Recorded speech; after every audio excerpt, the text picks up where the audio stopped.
does insight-driven messaging look like for sales? Like a whole lot more deals, fast. Jump on high-intent leads in the moment with Intercom, the business messenger that extends the reach of your team 24/7. Intercom creates more opportunities for you by booking meetings and collecting data from leads automatically. Take Intercom user Elegant Themes. They now convert 25% of leads through Intercom's messenger. Deals don't wait. Get them with Intercom. Go to intercom.com/deals. That's intercom.com/deals. Hey, it's time to jump on board the sales pipeline, see if we can't ride it all the way to shore with the man waving the flag and guiding us in. It's Matt Hines. Hey, Matt. Hey, Paul. How we doing? I'm doing good. We've missed you. You've been traveling the world. Every time I turn on TV, there you are with some famous personality. You got your arm around him. You're with Elon Musk. You're with Richard Branson. You're all over the place. There must be some other Matt. Well, it wasn't you? Oh, okay. No, it wasn't me. No, we've had a couple reruns. We've had a couple recorded shows. It's summertime, Paul, and had to spend a little time on the beach. I wasn't that far away from you, actually. Really? I was down with the family. So my wife is from north of San Diego, and we live in Seattle, which is different weather than you have down there. You have beach drizzle. We have 9 months of the year more than drizzle. So my deal with my wife is that we will, we live up here. My business is up here. We're raising kids up here. We both enjoy it up here. But every summer we go down for 10 plus days and rent a house in North County, San Diego, kind of around Encinitas. And just basically have a schedule of, lazy mornings, beach time, tacos, naps, repeat. You're talking about my daily life. This is, it's a hard job, but someone's got to live it, right? That's right. Exactly here. Probably not that far away from our guest today, who's in New York, where I'm sure it's not hot. It's not humid. It's New York in August, which I'm sure is just pleasant as all get out. Always. Not the New York I visited in August, but maybe this year. Oh my Lord!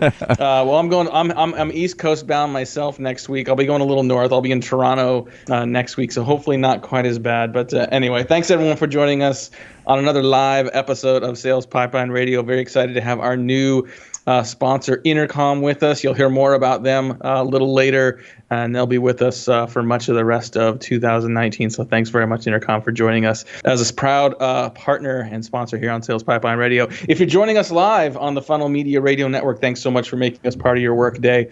If you're joining us on the podcast, thanks so much for making time for us. This is a busy time of year for me, podcast-wise, Paul. We were coming up on the college football season. A couple of my favorite college football podcasts are doing their conference previews. It takes a lot of time. So if you're fitting us into that with everything else that's out there, thanks so much. We're well over 100,000 listeners now and continue to grow at an accelerated pace. So thanks for that. And every episode of Sales Pipeline Radio, past, present, and future, always available up at salespipelineradio.com. We're featuring some of the best and brightest minds in sales and marketing, B2B sales and marketing every week. Today is absolutely no different. Very excited to have with us today Dan Englander. He is the founder of Sales Schema, and he is also the host of the Digital Agency Growth Podcast. Dan, thanks so much for joining us today. Thanks, Matt. I really appreciate it. When your team and my assistant, they asked us, how did we want to title this episode? What I chose was The Death and Bright Future of Marketing Agencies. Because I think, you have an interesting story. You started as, what you self-describe as an agency accounts grunt in New York. And so for anyone who has worked at an agency earlier in their career, I was at a PR agency. We all know what that means. Sort of seen the downfall of the traditional agency model, and your business now helps, boutique specialist agencies win those bigger clients. When I say the death and bright future of marketing agencies, it doesn't necessarily mean the same agencies are coming out the other side, right? Talk a little bit about what that means and what you've seen in the market. Well, and I'm speaking in broad strokes here. So there's always exceptions. There's always going to be agencies that are still doing what they've done for 30 years and that are kind of making it work. But I think that there's a lot of, volatility and disruption like there is with every other industry and walk of life with a little thing called the internet. So, what we've seen, and this is obviously goes well beyond my time and yours, is somewhat kind of a realm of consolidation, where there were a few players, there were, big agencies of record like Mad Men and that sort of thing. There's a lot less consolidation. There's a lot more disruption in the form of smaller shops springing up all the time, and a lot wider use of skill sets that brands can draw from. So it's like every other walk of life where it's erring towards the long tail and erring towards specialization. And the highest leverage point for brands, and this applies to our company too in the way that we're helping agencies, working with small groups of specialists over kind of shorter, faster-moving time horizons, as opposed to getting stuck with an AOR or trying to build something in-house they don't know how to build and becomes really expensive and risky and is frankly, outside of their core competencies. That's kind of like the by and large trend that we're seeing, and that the better agencies are sort of, getting on top of these days. We continue, though, to see in the market, I'm assuming you may see it as well, especially maybe bigger organizations that are used to hiring, large agencies that can do all of the things, right? And, we're looking, still have people talking about having an agency of record. And it certainly seems like the decentralization and the sort of rapid, explosion of so many different diverse sets of media and sets of communication channels makes it really, really hard for one agency to own everything. It's not like it's magazine, it's newspaper, it's TV, it's radio, and that's it. Now, what was 3 or 4 options is now so many different options across digital and non-digital. I mean, is it possible to have a full service? I mean, as nice as it would be to have one agency, one throat to choke, is it feasible for any organizations to still have that? Even those large businesses, or maybe CPG brands that require that big thinking? Like, how should companies think about that? Yeah, it's a really good question. And there's obviously not like a one size fits all. This is something that we're all kind of trying to figure out now. So I'm not going to have the perfect answer. But the way that I see the AOR as being effective still is when it's on a niche basis. Like, we've had clients that are agencies of record just for B2B industrial, and they literally take over all the needs of a factory. And that I think works really well because the factory, it's like so far outside of their core competency to be dealing with marketing on almost any level. And they can, once they really, really understand the business, then they can do really well, and it kind of makes a lot of sense for them to handle everything.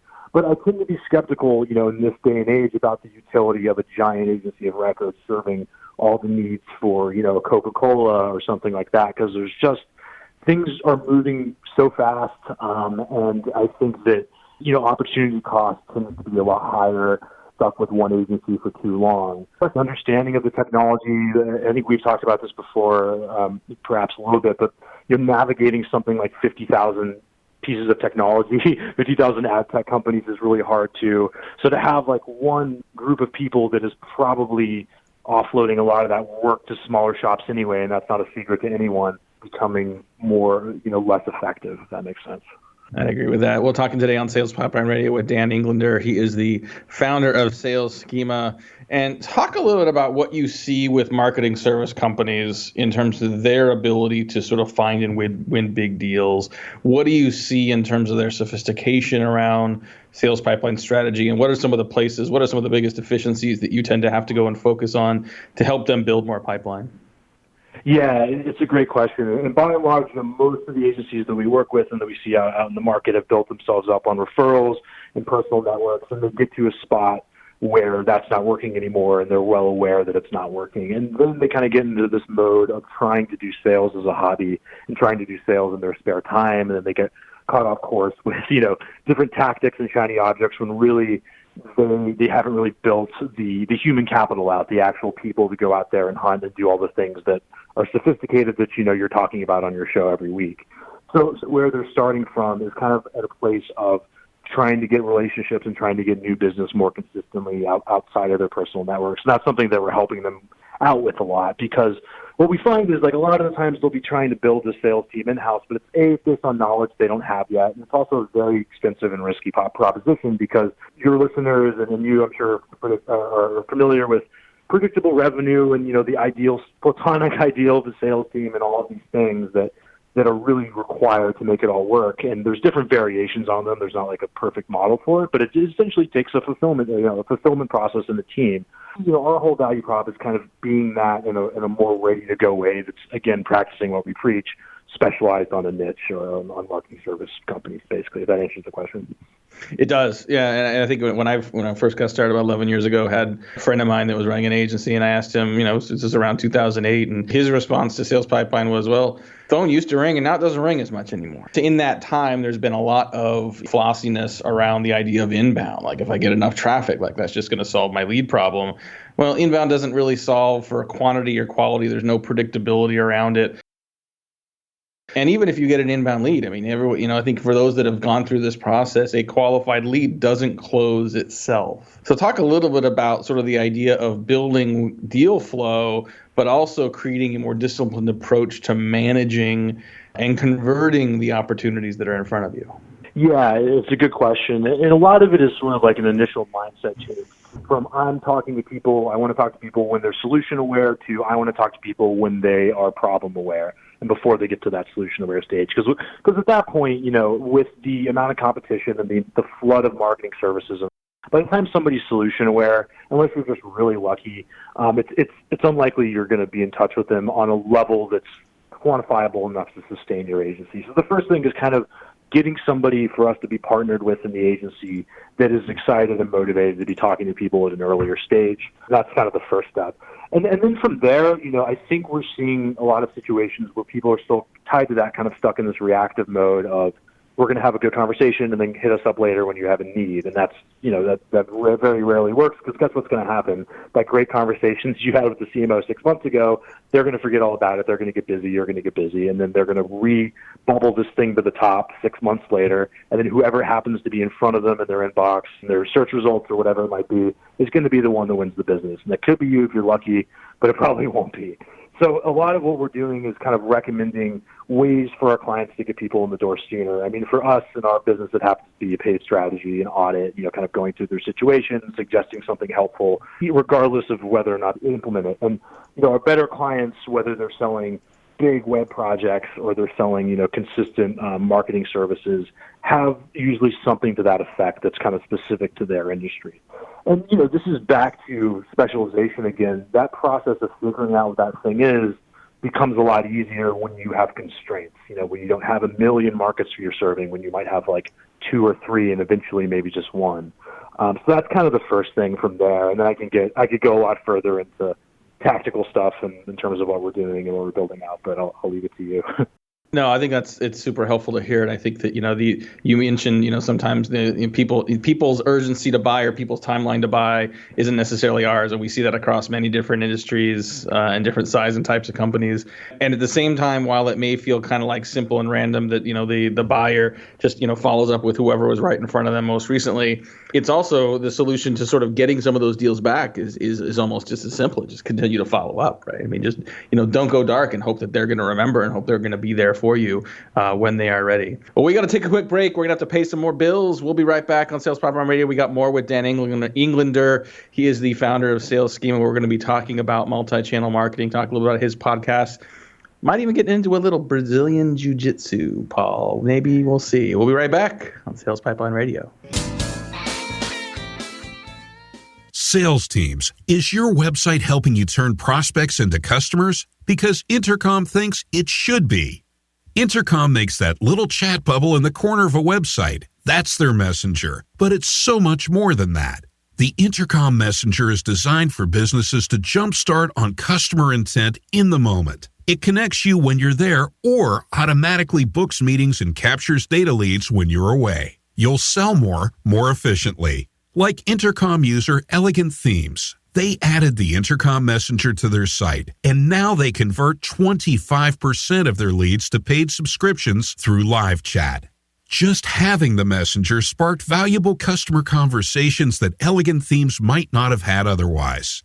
That's Intercom's whole deal, connecting you to customers while they're on your website with timely, personal insights. Because when customers have a great experience, it's great for business too. Help your website help you land more customers. Then see everything Intercom can do. Go to intercom.com/deals today. That's intercom.com/deals. And we're going to flip it back to Matt, see if he can work in all that he promised. Well, we're going to try, and I was going to make it harder by asking you a question. So, okay. For those of you who know, this is an audio podcast. We don't do the video. This is not the Mike and Mike show on ESPN. Right. And as we're recording this, I always have a video up of Paul in his studio down in Beach Drizzle, California. That's right. So I can see him give me signals on when we need to sort of wrap things up and when you go to commercial. And I can't help but notice behind you, Paul, is that a how to play the ukulele? Is that a ukulele songbook behind you? That is behind me here. I'm trying to teach myself. I figured when I'm sitting at the beach, I got to do something here. So I'm trying to learn the ukulele. It's phenomenal. I thought it's so cool. One of these days, I mean, I love our bumper music. It's that cool guitar riff. One day I want you to do a cover with the ukulele, and that could be a very cool transition of what we do. I like it. Speaking of transition, we were going to talk about Brazilian Jiu-Jitsu, but maybe instead we should talk about, did you know that our guest today, Dan Englander, the founder of Sales Schema, he was also previously the hip-hop director at KZSC radio station in Santa Cruz. He was the host, wait for it, of the Danger Zone radio show. Ooh. Dan, can you please talk a little bit about... And he's got to talk about the banana slugs up there, too. Well, that may be too. That's true. He did get his bachelor's degree in history at UCSD. So go banana slugs, go. But I really want to hear more about Danger Zone. Yeah. Yeah, it's like this is your life episode. I feel like if somebody shook me and said, "Hey, Santa Cruz didn't happen. It was all just a weird dream, the trip that you had," I'd have to second guess myself, because it was basically a show that first started at 3 to 6 a.m. and then I gradually got promoted to the 10:30 to 12:30 a.m. slot. And, if you've ever been to Santa Cruz, they have one of kind of the more classic, like, hippie college radio stations that's been around, and it's this little cabin, out in the redwoods, basically. So, we would have guests on and everything, and people would, like, rap into the mic. And that was kind of my start with what would become the podcast I have now, which I think is probably less exciting than having on a bunch of Oakland rappers all the time on the Danger Zone, but it's, helps pay the bills and so on. Well, talk a little bit about what it takes to sort of create engaging content today, right? Because, this is Sales Pipeline Radio. We talk about sales pipeline stuff. We talk about B2B. I make fun of beach drizzle at the beginning of calls sometimes, so Paul and I will talk about University of Minnesota football and University of Michigan football. Sorry, got it wrong. See, it's like if you tell me I went to Washington State University, that'd be very bad. Sorry about that. Like, one of my favorite podcasts in college football is called The Solid Verbal, and partly it's interesting because those guys are funny. They're engaging. Like, they talk about pop culture. Like, they do Q&A episodes during the off season, and half the episodes and half the Qs have nothing to do with football. So talk a little bit about, like, how do you have, like, a business focused podcast? I mean, you've done a lot of print stuff. You've got podcasts. You've done a lot of different media. How do you keep it focused but also keep it interesting? Yeah, it's a really good question. I think that's a really good point. And some of my favorite sports stuff, like Grantland and now The Ringer, covers all sorts of different things, and it really doesn't really clash. Like, it kind of weirdly all blends together and has a certain, like, tone and brand to it. I think for us, it's been about me kind of getting to lord over my own domain and have the people on that I think are going to be fun to talk to about things beyond just business. And then, that sounds selfish and all, but I think it creates a more entertaining episode for everyone. So in the past, it's been my friends who have agencies and us having an episode where we're just drinking wine or whatever. And the thing that I'm always negotiating with myself is are we going too far into just the stuff we're into? Like, with jiu-jitsu, all my friends and I try to choke each other 3 times a week. And I always wondered, are these interesting metaphors for people, or are these just kind of getting in the way of things? But I think you have to have fun with it. The thing I like about podcasts is it's just a much better way, at least for me personally, to do that for my business, because I get to do 3 birds with 1 stone. I get to talk to interesting people. I get to create content, and then I basically get to do it in a way that isn't amazingly time consuming compared to writing like a 1,000-word blog post or something like that. So that's kind of how I've approached it.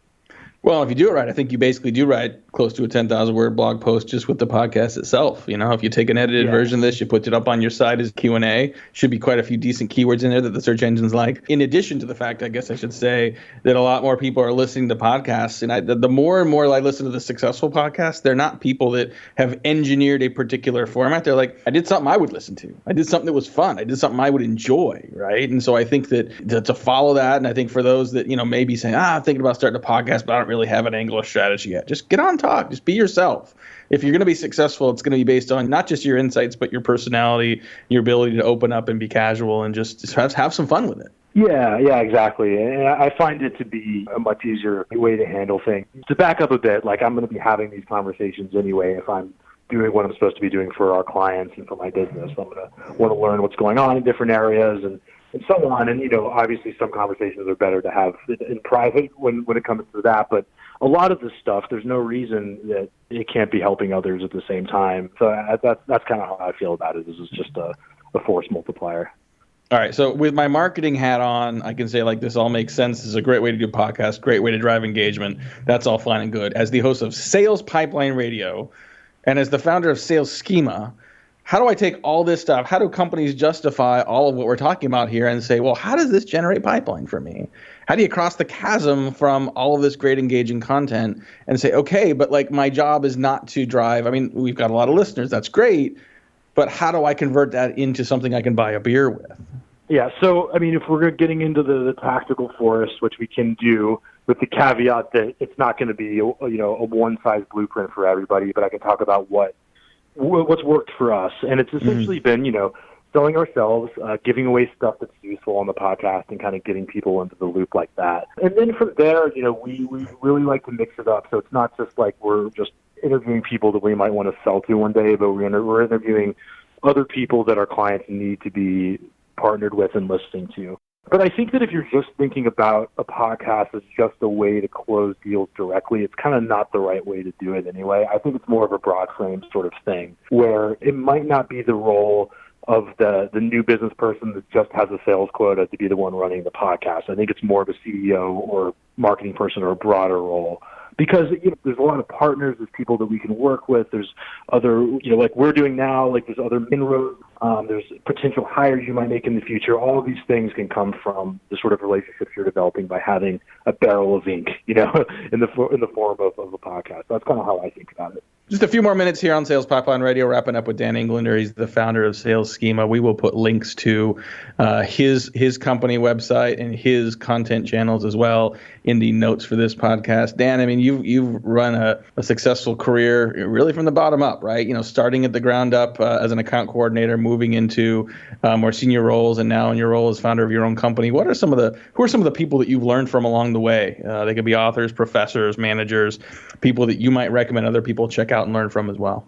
Yeah, where to begin? I'm just looking at my bookshelf right now, as you know. And I think that, Neil Rackham, his stuff has been big, and at least as we're talking about sales. And I think Challenger Sale is sort of the spiritual successor to that in a lot of ways. So that's been helpful in terms of real tactical sales stuff. It sounds cliche, but it kind of is what started it all. So I tip my hat to Ferris, that started for me being in a job and then jetting off to Asia with my girlfriend at the time and, eventually starting a consultancy and everything. So it all started with that damn book, for better or worse. And then there's a lot that you learn after reading it. So it's not that simple and things have changed, but I got to tip my hat to him. In terms of like bigger, more intellectual ideas, Nassim Taled's been really influential in terms of how to think about risk and how to think about these sort of bigger forces that move the world around. So those are a few things that come to mind. And then, in my personal life, the first guy, Will Gadea, who runs Idea Rocket, which is a successful animation studio, and I was selling for him originally, and he's not a sales guy, but he was like, hey, man, you're in a sales role. Do you want to, figure this out? So he, invested in training for us and helped me kind of get the initial experience that led to everything else. So I got to tip my hat to him. Love it. Yeah, and I love your mention of Tim Ferriss. We don't hear that one as often. And I remember the first time I read the 4-Hour Work Week, and my initial results is like, well, that's all just bullshit, right? And so I think if you try to follow that directly, sorry, Paul, might have to edit that out. But I think there's components of that certainly make sense. I came back from my little San Diego vacation a week and a half ago. I have not put my work email back on my phone since then, and I think I might keep it off. I look at it less. I'm less distracted by it. There's nothing I'm missing. I'm still looking at my email when I need to, but I'm also far more in the moment, present on the things that I need to be doing when I'm not in my email, either whether it's at work or whether it's at home. So all those things are super important. We want to thank our guest today again, Dan Englander, the founder of Sales Schema. We will link to his site and his content channels in our show notes. If you like this conversation, want to listen to it again, or share it with others in your organization, some of your peers and colleagues, you'll find it a couple days up on Sales Pipeline Radio. We will also have a transcript of this conversation up on HeinzMarketing.com in about a week as well. Join us next week and every week at 11:30 Pacific. We're featuring some of the best and brightest minds in sales and marketing. I know, I almost made it. I was distracted by the ukulele again, Paul. I apologize. But hey, thanks for joining us again. From my great producer, Paul, this is Matt Heinz. We'll see you next week on Sales Pipeline Radio. We're making it in. We're swimming into shore here on the Sales Pipeline Radio Show. Brought to you by Matt Heinz and Heinz Marketing.